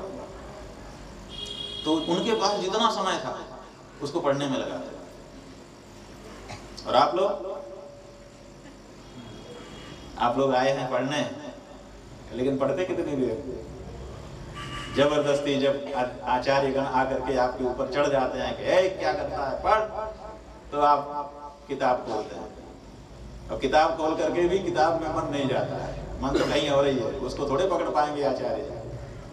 आचार्य जी तो केवल ऊपर ऊपर देख पाते हैं, तो किताब खोल के बैठ गए। अब अंदर क्या चल रहा है, किताब में कितना मन है, ये तो आचार्य जी की पकड़ से भी बाहर है। तो आप पढ़ते ही कब हो, वो तो छिटपुट छिटपुट छिटपुट थोड़ा बहुत जो चला जाता है उसी से आपका काम चलता है। भगवान श्री राम का चरित्र क्या है कि वो कहते हैं कि मैं पढ़ने के लिए आया हूं तो केवल पढ़ूंगा। तो सारा समय पढ़ने में लगाते हैं, इसलिए अल्पकाल में सब विद्या आ जाती है। आज भी कोई विद्यार्थी अगर अपने समय का सदुपयोग करे, एक एक क्षण विद्यार्थी के लिए कीमती होता है। क्षणशः कणशश्चैव विद्यामर्थं च चिन्तयेत्, क्षण त्यागी कुतो विद्वान, कण त्यागी कुतो धनी। एक एक क्षण, एक एक कण धन कमाना चाहिए और विद्या कमानी चाहिए। एक क्षण को छोड़ देने वाला कभी विद्वान नहीं बनेगा, और एक एक कण को बर्बाद कर देने वाला, व्यर्थ में खर्च कर देने वाला कभी धनी नहीं बनेगा। लेकिन धनी बनने की हमारे मन में इच्छा है, विद्वान बनने की हमारे मन में इच्छा है नहीं, इससे नहीं होता है। बताया है नीतिकारों ने, मनुस्मृति में महाराज मनु ने बताया, और उसी बात को विदुर जी ने भी अपनी विदुर नीति में बताया। दो शब्द हैं, एक है वृत्त और दूसरा है वित्त। वृत्त माने होता है चरित्र और वित्त माने होता है धन। तो मनु महाराज कहते हैं वित्त और वृत्त दो शब्द हैं, जिसमें से वित्तम आयाति याति च, वृत्तम यत्नेन संरक्षेत वित्तम आयाति याति च। जो वित्त है माने धन है, वो तो आता है जाता है, आता है जाता है, उसका स्वभाव है। और जो स्थायी रहता है वो क्या है? वो वृत्त रहता है, चरित्र रहता है। इसलिए चरित्र की रक्षा करनी चाहिए। अक्षीणो वृत्ततः क्षीणो वृत्ततस्तु हतो हतः। जो व्यक्ति पैसे की रक्षा करने के लिए चलेगा, पैसे की रक्षा नहीं हो पाएगी, क्योंकि उसका स्वभाव है आना और जाना। आया है चला भी जाएगा, आप कितना भी बचाएं नहीं बच पाएगा। कई लोग बहुत बचा के रखते हैं, ना ठीक से खाते हैं ना ठीक से पहनते हैं, खूब बचा के रखते हैं। जब उनकी एफडी जो है भार वाली हो जाती, थोड़ी मजबूत हो जाती है, तभी उनको इतना बड़ा रोग होता है। और कभी उनको खुद हो तो फिर भी सह ले, बच्चों और पत्नी को हो जाता है, तब फिर उनको एफडी तोड़वा करके अस्पताल में देना पड़ जाता है, चला ही जाता है। आज ही एक व्यक्ति का टेलीफोन आया था कि 10 लाख रुपया हमारा लग गया बच्ची के ऑपरेशन कराने में। 10 लाख रुपया एक गरीब आदमी का लग जाता है अचानक, उसको कुछ पता नहीं था, माने सब जितनी सेविंग है सब गई। इसका मतलब क्या हुआ? इसका मतलब मनु महाराज का वही वाक्य सही हो गया कि ये जो वित्त है, धन है, इसका स्वभाव है आना और जाना। ये जब मन चाहता है आ जाता है, जब मन चाहता है चला जाता है। इसलिए इसकी रक्षा का प्रयास नहीं करना चाहिए। रक्षा का प्रयास चरित्र की रक्षा का करना चाहिए, क्योंकि चरित्र अगर आपका दृढ़ रहेगा तो चीजें आती रहेंगी जाती रहेंगी, आप जहाँ के तहाँ खड़े रहेंगे। इसलिए तुलसीदास जी महाराज ने जब राम जी का आख्यान कहना चाहा, राम की कथा कहनी चाहिए, तो अपने ग्रंथ का नाम रामचरितमानस, राम को भी बगल में कर दिया, मानस को भी बगल में कर दिया। और चरित्र को बीच में रख करके चरित्र की ऊंचाई को उन्होंने श्रेष्ठ सिद्ध कर दिया। चरित्र सबसे ऊंचा, इसलिए चित्र में तो जाए मन आपका, लेकिन चित्र के साथ साथ चरित्र में भी आपका मन अगर चला जाए तो काशी का रहना आपका सार्थक हो जाए। काशी में रह करके आप असली काशी को पकड़ सको, और पकड़ लो तो फिर क्या बात, अपने लोगों का क्या काम। देखो चूल्हा जल रहा हो, अब आजकल तो गैस वाले हो तो इस उदाहरण को कम समझ पाओगे, लेकिन पुराने लोग बैठे हैं, बूढ़े बूढ़े समझ जाएंगे, क्योंकि पहले चूल्हा जला चुके हैं। तो चूल्हा जल रहा हो तो आप क्या कर सकते हैं, बाहर जो लकड़ी पड़ी है उसको पकड़ पकड़ के अंदर झोंक सकते हैं, फेंक सकते हैं, लेकिन जलना कि ना जलना ये तो उसी के ऊपर है। कोई कोई लकड़ी जल तुरंत पकड़ लेती है, आग जल जाती है, और कोई कोई लकड़ी जलती ही नहीं है। तो इसी तरह से काशी में हम लोग आ गए, चूल्हे में तो पड़ गए, लेकिन अब जलना कि ना जलना ये हमारे ऊपर है। तो यहाँ क्या हो रहा है कि ज़्यादातर लकड़ियाँ जल नहीं रही हैं, यहाँ आई हैं बस पड़ी हैं, जलने से इनकार कर रही हैं, और जलने से जब लकड़ी इनकार कर देती है तो चूल्हे की भी हालत खराब हो जाती है। ऐसे काशी की हालत खराब होती है। काशी की प्रकृति बंधुओं को बदल रही, जो काशी थी वो कहाँ अब काशी, आप कहीं ना आ सकते ना जा सकते, जाम लग गया है। और जिस तरह से काशी के लोग पहले रहते थे मस्ती में, वो काशी की मस्ती जो काशी की पहचान थी वो भी खत्म हो गई। अब यहाँ पर भी दिखावा हो गया। पहले यहाँ पर बड़े बड़े लोग गमछा पहन के चले जाते थे, गमछा पहन के घर में मिल लेते थे, जुल लेते थे, और कोई फर्क नहीं पड़ता था, ना मिलने वाला का ध्यान जाता था ना उनका ध्यान जाता था। आज यहाँ पर सबको सज धज के सब सामने जाना पड़ता है। अब यहाँ पर भी दिखावा आ गया। काशी जो बेबाक था, आज बन संवर के चलने वाली नायिका बन रही है। और बन संवर करके चलने वाली नायिका का नायकत्व कब तक रहेगा, बनावट जब तक है तभी तक रहेगा। तो इसलिए काशी की जो आत्मा आध्यात्मिक रूप से थी वो भी विलुप्त होने की दिशा में जा रही है, रूप में थी वो भी विलुप्त होने की कगार पर है, जो पौराणिक रूप में थी वो भी अब खत्म हो रहा है। जब सब जगह चमकीले टाइल्स लग रहे हैं और लाइट लग रही है, यहाँ का जो गहरापन था वो खत्म हो रहा है। लेकिन ये सब हो रहा है, ये सब काल का प्रभाव है, होता ही रहेगा। इससे अप्रभावित रहते हुए हमको आपको अपना आत्मदर्शन करने की तरफ ध्यान लगाना है ना। पहले एकदम से नहीं जाएगा, तो पहले आम से अपना मन हटा करके राम में लगाओ। आम माने सब चीजें आम हैं, आम से निकाल करके खास राम में लगाओ, और राम में लग जाएगी तो फिर अगला स्टेप आत्माराम का होगा। बंधुओं, यहाँ आना हमारे लिए आह्लाद का विषय है। इस जगह पे जब हम आते हैं तो जाने कितने स्मरण सामने आ जाते हैं। हमारे गुरुजी महाराज हनुमान घाट में थे, वहाँ पहले मठ द्वारका शारदा पीठ का बना हुआ, वहाँ अपने कमरे से बैठ करके गंगा जी का दर्शन करते हुए ध्यान करते थे। और फिर एक दिन मठ के सामने एक प्लाट था जो हमारे बगल के हनुमान घाट के जूना अखाड़े का था। उन लोगों ने उस पर ऊंची बिल्डिंग बनाने का निर्णय ले लिया कि हम ऊंची बिल्डिंग बनाएंगे। तो महाराज जी को पता चला कि नीचे क्या हो रहा है, कहा यहाँ बिल्डिंग बनेगी, कहा कितनी ऊंची बनेगी, कहा इससे ऊंची, अपने मठ से ऊंची बनेगी, 4 तल्ले होंगे। तो महाराज जी ने कहा, इतना ही कहा उन्होंने, तो क्या फिर गंगा जी का दर्शन यहाँ से नहीं हो पाएगा?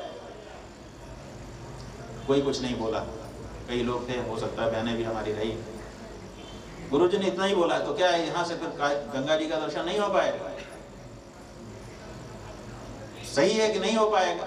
महाराज जी भी जान रहे थे कि जब बन जाएगा कैसे होगा, लेकिन फिर भी उन्होंने कहा।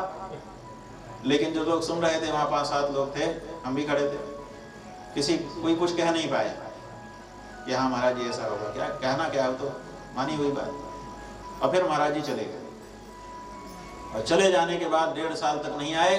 और इसी बीच में ये केदार घाट की जगह हम लोगों को प्राप्त हुई और वहाँ पर मठ बना और महाराज श्री वहाँ आए अपने कमरे से, फिर से जैसे गंगा जी का दर्शन हनुमान घाट से करते थे ऐसे केदार घाट से करते। महापुरुषों के संकल्प में, और संकल्प ना किया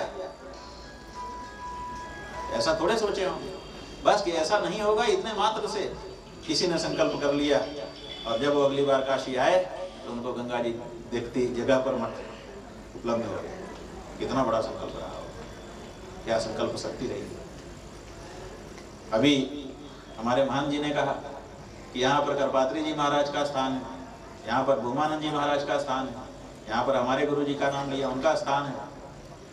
बंधु हम आपको बताना चाहेंगे ये 3 स्थान इन्होंने गिनाए, ये 3 स्थान जरूर यहाँ पर, लेकिन तीनों स्थान को दिलाने में चल्ला परिवार का योगदान है।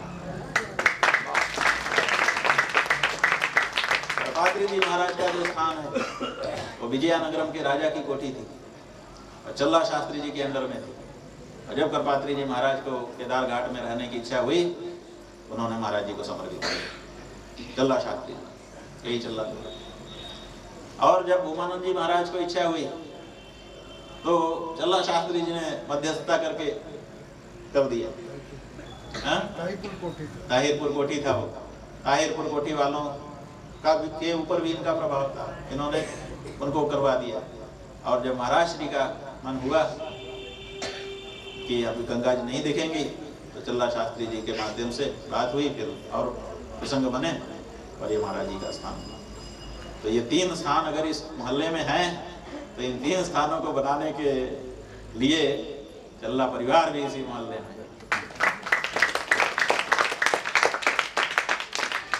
और इनका परिवार श्रृंगेरी के जगत गुरु महाराज जी का अनंत भक्त। इनके जो ताऊ जी थे चल्ला लक्ष्मण शास्त्री, वो श्रृंगेरी मठ के मुद्राधिकारी कहे जाते थे, मठ मुद्राधिकारी।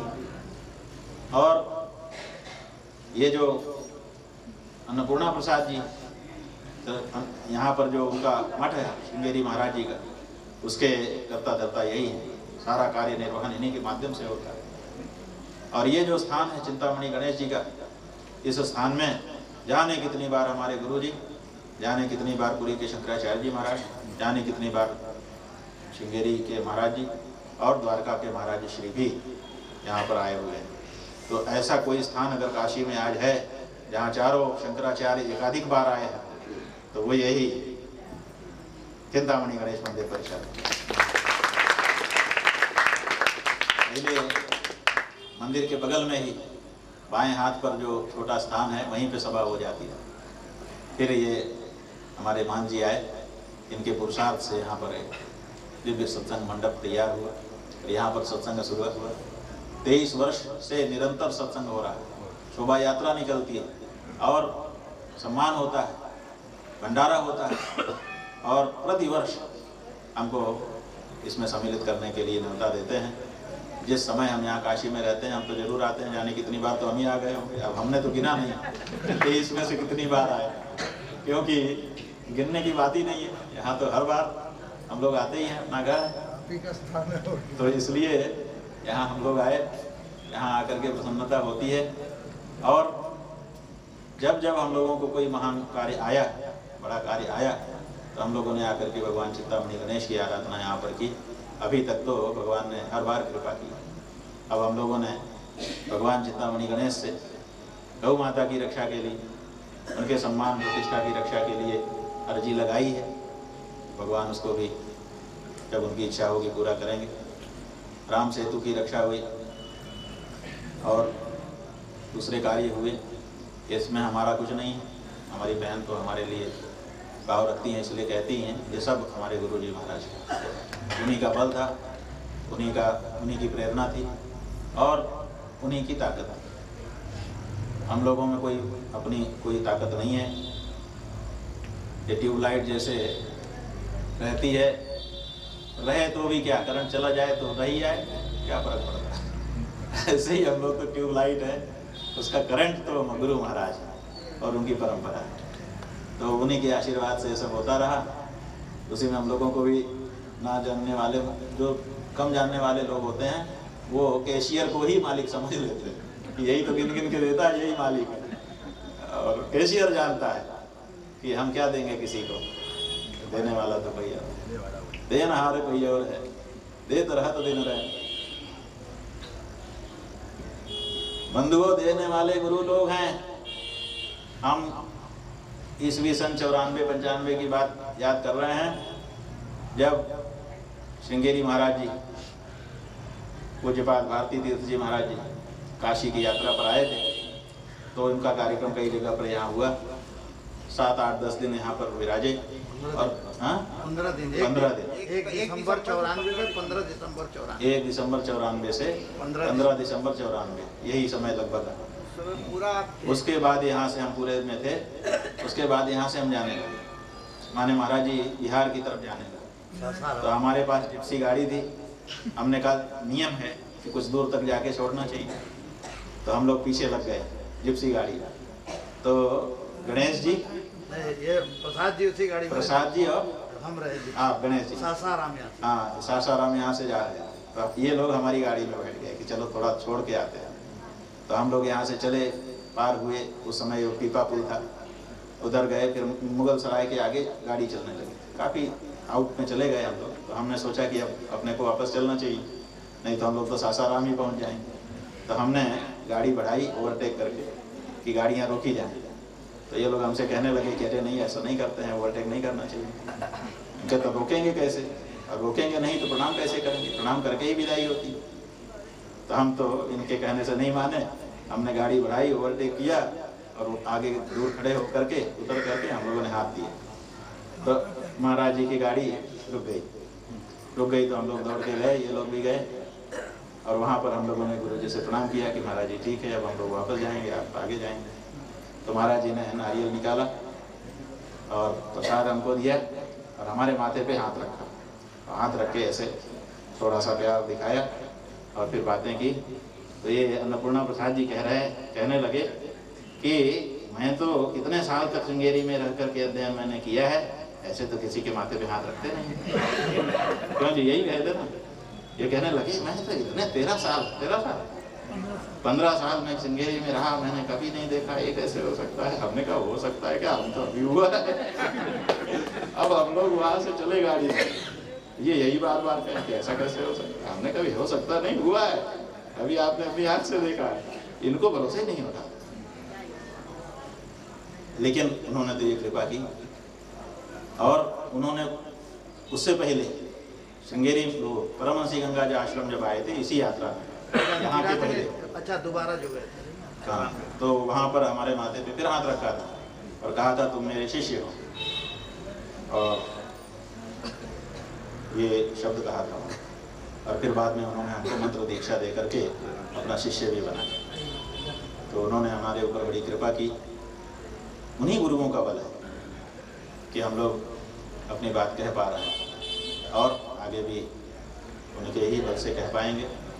सनातन धर्म के सामने बड़ी चुनौतियां हैं, कोई कम चुनौती नहीं। आज तो हालत ये है कि सनातनी ही सनातनी नहीं रह गया, और उसको पता भी नहीं है कि मैं बदल चुका। उसका खाना, उसका पहनना, उसका नहाना, उसका बोलना, उसके तीज त्योहार सब बदल गए, उसका हर कार्य बदल गया है।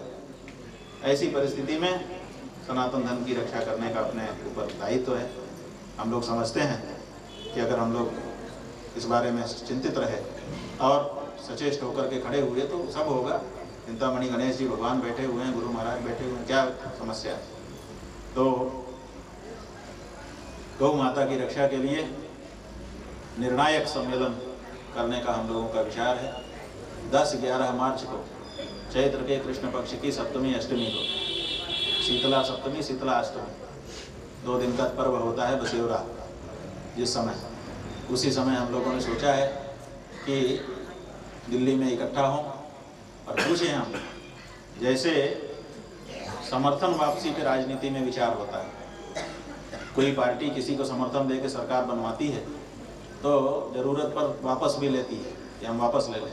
आप लोगों को याद होगा जब वीपी सिंह ने सरकार बनाई थी तो भारतीय जनता पार्टी ने उसको समर्थन दिया, और बाद में जब रथ लेकर के आडवाणी जी चले और बिहार में गए, लालू यादव ने उनको गिरफ्तार कर लिया, तो भारतीय जनता पार्टी ने वीपी सिंह की सरकार से अपना समर्थन वापस ले लिया ना, सरकार गिर गई। तो इसका मतलब है कि जो देता है उसको वापस लेने का भी अधिकार होता है।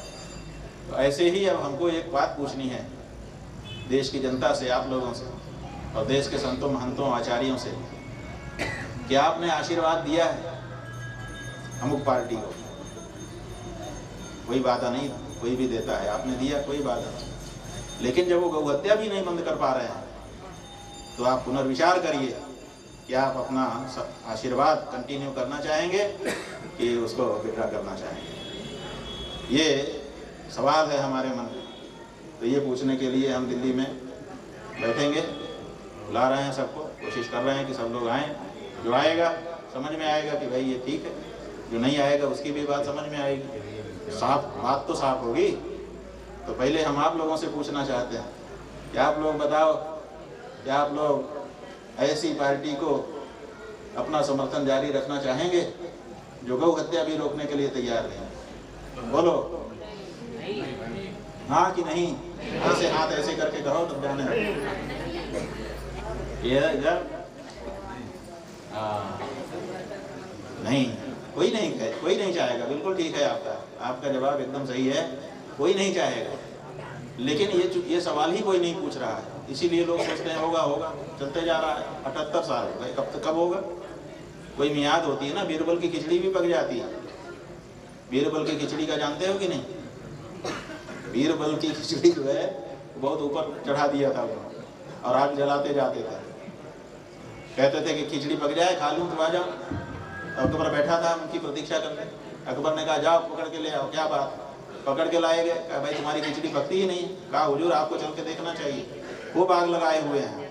कहा ठीक है चलो, आके देखा, आग तो सही में जल रही थी और खिचड़ी सही में रखी थी, छोटी बटलोई में रखी थी, लेकिन पक नहीं रही थी क्योंकि बहुत ऊपर रखी थी। तो अकबर ने कहा इतने ऊपर थोड़े पकेगी। तो वहाँ दूसरा प्रसंग था, उसकी संगति बीरबल जी ने लगा दी। लेकिन किसी चीज में कोई तारतम्य होता है। 78 साल एक निर्णय लेने में नहीं लगना चाहिए, और अगर 78 साल लग रहा है इसका मतलब है कि नियत में कुछ संदेह है। किसकी? जो भी पार्टियां बनी है सबकी बात कर रहे हैं हम, किसी एक पार्टी की बात नहीं कर रहे। हाँ जी, इसके लिए आंदोलन करना होगा। आंदोलन कुछ नहीं है। आंदोलन का मतलब यह है कि घर छोड़ दो, जाके तख्त लगा के बैठ जाओ, नारा लगाओ, पैसा अपना खर्च करो और माइक अपना लगवाओ, लाइट अपनी लगवाओ, लाठी चल जाए तो चोट खुद खाओ, जेल में बंद हो, दूसरों को कराओ। ये आंदोलन है। ये आंदोलन से कुछ नहीं। आपके हाथ में ताकत है, उंगली में। आप कह दीजिए कि गौ हत्या नहीं बंद करोगे मैं वोट नहीं दूंगा। ये कहा जा सकता है। आप इतना करिए, इससे ज्यादा क्यों करना है? आपको क्यों अपना काम धाम छोड़ना है आंदोलन करने के लिए? आंदोलन देखिए, हम बता दें आपको, आंदोलन हमने अंग्रेजों के खिलाफ किया था। 90 साल चला हमारा स्वतंत्रता आंदोलन। 90 साल में हम क्या करते थे? सत्याग्रह करते थे, नारा टेम्पो करते थे, जुलूस निकालते थे। तो जो हमारे देश की सरकार नहीं थी उसके सामने जो उपाय हम करते थे, हमारे देश की सरकार के सामने हम वही उपाय करेंगे। ये जनता के मन में बड़ा भ्रम है। अंग्रेज सरकार के सामने जो उपाय हम करते थे वही उपाय अगर हम स्वराज्य में अपनी सरकार के सामने करें तो इसका मतलब कि अभी अंग्रेजी की सरकार है। हमारी सरकार में हमको ये सब नहीं करना है। हमारी सरकार में केवल एक मुद्दा उठाना है, उस मुद्दे के साथ हो तो वोट देते हैं, नहीं तो ठेंगा। बस अपने आप सब ठीक हो जाएंगे। हिंदू कहे तो खुल करके कि अब की बार गाय के लिए हमारा वोट है, जिसको चाहिए वो आओ, करो शपथ ग्रहण, हम देंगे, और नहीं तो फिर नहीं देंगे। इतना साफ साफ अगर हिंदू जनता कह दे, कोई आंदोलन की जरूरत नहीं है। आपके हाथ में ताकत है, लगाम है, आप लगाम छोड़े हुए हो और आप कह रहे हो कि मैं ऐसे ऐसे ऐसे करके कर दूंगा। ऐसे नहीं होगा। आंदोलन करना ये अंग्रेजों के सामने की नीति थी। उस समय गांधी जी ने किया, नेहरू जी ने किया, सुभाष चंद्र ने किया, इनने किया, उन्होंने किया। वो अंग्रेजों के सामने करते थे। अब आज़ादी के बाद भी वही तरीका हम अभी भी पकड़े हुए हैं। अभी भी हमारे दिमाग में नहीं आया कि अब हमारा राज हो गया। हमारा राज मतलब हमारे वोट का राज। अब हम वोट देने के लिए स्वतंत्र हैं। जिसको चाहेंगे उसको देंगे, जिसकी चाहेंगे उसकी सरकार बनाएंगे। हम चाहें इनको विधायक बना दें, हम चाहें आपको बता दें। तो जब हमारे पास ये ताकत है तो हम क्यों नहीं गौ भक्तों को वोट देते हैं? क्यों नहीं गौ भक्तों की सरकार बनाते हैं? क्यों नहीं सनातनियों की सरकार बनाते हैं? क्यों हम दूसरे के उसमें आ जाते हैं, छलावे में, बहकावे में, कि उसने जनेऊ पहन लिया, उसने तिलक लगा लिया, वो मंदिर में चला गया, इसमें क्यों बहकावे में आते हैं? जो सच्चे सनातनी हैं उनको वोट दीजिए। वो क्या करेंगे? अगर इस महंत को आप सांसद बना के भेज दीजिए, ये भ्रष्ट भी होगा, कितना होगा? हाथी अगर दुबला भी होगा तो चूहा थोड़े हो जाएगा, कुत्ता थोड़े हो जाएगा। इसलिए ऐसे लोगों को लेकिन आप नहीं भेजोगे। आप भेजोगे गुंडों को, बदमाशों को, मवालियों को, बाहुबलियों को। जब इनको भेजोगे तो उसी का फल आपको भोगना पड़ेगा। मनमाना करेंगे वो, आपकी कुछ नहीं सुनेंगे, आपकी कुछ नहीं सुनी जा रही है। अच्छे अच्छे काम के लिए अनशन करके अच्छे अच्छे लोग मर रहे हैं, इसलिए ये तरीका गलत है। अब ये तरीका है, इसीलिए हम पूरे देश से पूछना चाहते हैं 10-11 मार्च को कि बोलो अपना आशीर्वाद किसके लिए बना के रखना है। अगर आप लोग सहमत हैं, आप लोग भी उसमें जुड़िए, अपने स्तर पर जुड़िए और जुड़ करके गौ माता की रक्षा के लिए अपने लोग मिलकर के काम करें। और फिर यहाँ चिंतामणि गणेश में एक गौ महोत्सव, महान गौ महोत्सव मनाएं, नहीं आनंद हो जाए। तो भैया ये जो राम जी का चरित्र है, इस चरित्र के मूल में गाय है, ये बात बता के ही रुकना चाहिए। क्योंकि राम जी धरती पे नहीं आ रहे, अत्याचारी बढ़ते ही जा रहे थे, बढ़ते ही जा रहे। रावण जैसे अत्याचारी आ चुके थे, लेकिन राम नहीं आ रहे। अलग अलग लोगों ने प्रार्थना की, ऋषियों ने, मुनियों ने, देवों ने, इंद्र ने, ब्रह्मा ने, सब ने की, कुछ नहीं हो रहा था, फर्क ही नहीं पड़ रहा था। और फिर सुर मुनि गंधर्वा मिलिकर सर्वा देवी रंची के लोका संग भूमि बिचारी गोतनुधारी। गाय का रूप धारण करके जब धरती गई और उसने अपना दुखड़ा सुनाया, तो भगवान ने आकाशवाणी से कह दिया, चिंता मत करो, अनसन सहित मनुज अवतारा लई हम वंदन कर वंश उदारा। आपका दुख दूर करने के लिए मैं आऊंगा। तो गाय न होती तो राम ना आते, गाय ने राम को लाया। गाय न होती तो कृष्ण भी ना आते। गौर भूतवा श्रमुखी किन्ना क्रंदंती करुणम विभोहो, भागवत जी में लिखा हुआ है। गाय का रूप धारण करके ब्रह्मा जी के सामने जाकर के करुण क्रंदन किया, तब कृष्ण आए। इसी तरह से बाकी भी भगवान के अवतार गौ माता के कारण हुए। माँ से ही जन्म होता है किसी भी बच्चे। तो भगवान का अवतार, चाहे वो राम अवतार हो, चाहे कृष्ण अवतार हो, चाहे कोई अवतार, सब गाय के गर्भ से हुआ। ये सब गाय के। इसलिए गाय न होती तो हमारे देश में रामकृष्ण न होते, रामचरितमानस और भागवत न होते, है ना। इसलिए गाय को बचाना। छिन्ने मूले नहीं वो पत्रम न शाखा। जब मूल कट जाएगा तो पत्ती और शाखा को बचा के भी क्या करें। और ये बात हम नहीं जान रहे हैं, आप नहीं जान रहे हैं, लेकिन हमारे दुश्मन जान रहे हैं। इसलिए वो हमको नहीं मार रहे हैं, वो हमारी गाय को मार रहे हैं। कि गाय खत्म हो जाए तो सनातन खत्म हो जाए, वो जान रहे हैं, हम नहीं जान रहे हैं। इसलिए हमको इस बात को जान लेना है और अपने मूल की रक्षा करनी है। भारतीय संस्कृति का, सनातन संस्कृति का, हमारा, आपका, सबका मूल गाय है। इसलिए गौ रक्षा का व्रत हम सबको लेना है। बोलिए गौ हत्या गौ माता हर हर महादेव। ये महंत जी और इनके सभी भाई खूब स्वस्थ रहें, खूब प्रसन्न रहें, लंबा जीवन करें, खूब यश बढ़े और साथ ही साथ इसी तरह के सुंदर सुंदर आयोजन करते रहें। ये हमारा आशीर्वाद है। हर हर महादेव।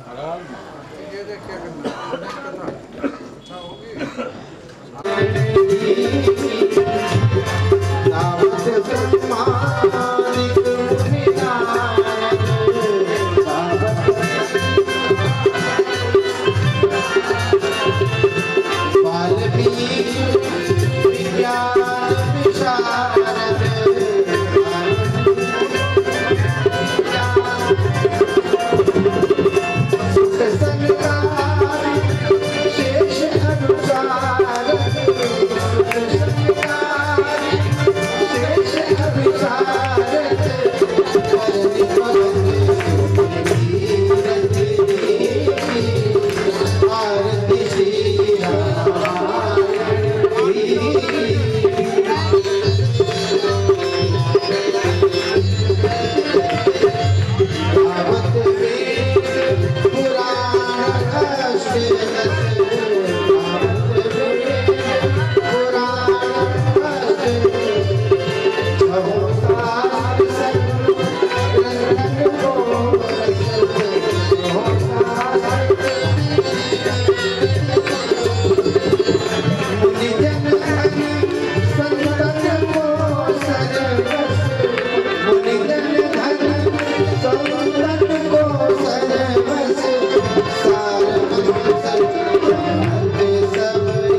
कल कथा 1 बजे से प्रारंभ होगी। कल कथा 1 बजे से प्रारंभ होगी। सभी भक्तों को सूचना, कल कथा का विश्राम दिवस है। कथा 1 बजे से प्रारंभ होगी। 3 बजे गणेश जी की प्रत्येक वर्ष की भांति शोभा यात्रा निकलेगी। सभी भक्तजनों से पुनः पुनः निवेदन है कि शोभा यात्रा में अधिक से अधिक संख्या में भाग लेकर अपने जीवन को कृतार्थ करें। कल कथा का विश्राम दिवस है। कल कथा 1 बजे से आरंभ होगी। 3 बजे शोभा यात्रा निकलेगी। प्रत्येक वर्ष की भांति 3 बजे से गणेश जी की शोभा यात्रा निकलेगी। सभी भक्तजनों से आग्रह है कि वे सभी कार्यक्रमों में भाग लेकर अपने जीवन को कृतार्थ करें। कथा के क्रम में प्रत्येक वर्ष की भांति इस वर्ष भी बुधवार 31 दिसंबर को भंडारा प्रसाद का कार्यक्रम आयोजित है। प्रत्येक वर्ष मध्याह्न 12 बजे से मंदिर प्रांगण में आरंभ होगा। कल कथा का विश्राम दिवस है। प्रत्येक वर्ष की भांति कथा के विश्राम के उपरांत कल 3 बजे मंदिर से गणेश जी की एक भव्य शोभा यात्रा निकलेगी। सभी भक्तजनों से पुनः पुनः निवेदन है कि शोभा यात्रा में अधिक से अधिक संख्या में भाग लेकर अपने जीवन को कृतार्थ करें। प्रत्येक वर्ष दिसंबर बुधवार को मंदिर प्रांगण में भंडारा प्रसाद वितरण का कार्यक्रम है। मंदिर प्रांगण में 31 दिसंबर बुधवार को भंडारा प्रसाद वितरण का कार्यक्रम है। सभी भक्तजन भंडारे में पधार कर प्रसाद लेकर अपने जीवन को धन्य करें। कल कथा का विश्राम दिवस है। प्रत्येक वर्ष की भांति कथा के विश्राम के उपरांत 3 बजे से मंदिर प्रांगण से एक शोभा यात्रा गणेश जी की निकलेगी। सभी भक्तजन शोभा यात्रा में शामिल होकर अपने जीवन को धन्य करें। कल कथा 1 बजे से आरंभ होगी। कल कथा 1 बजे से आरंभ होगी।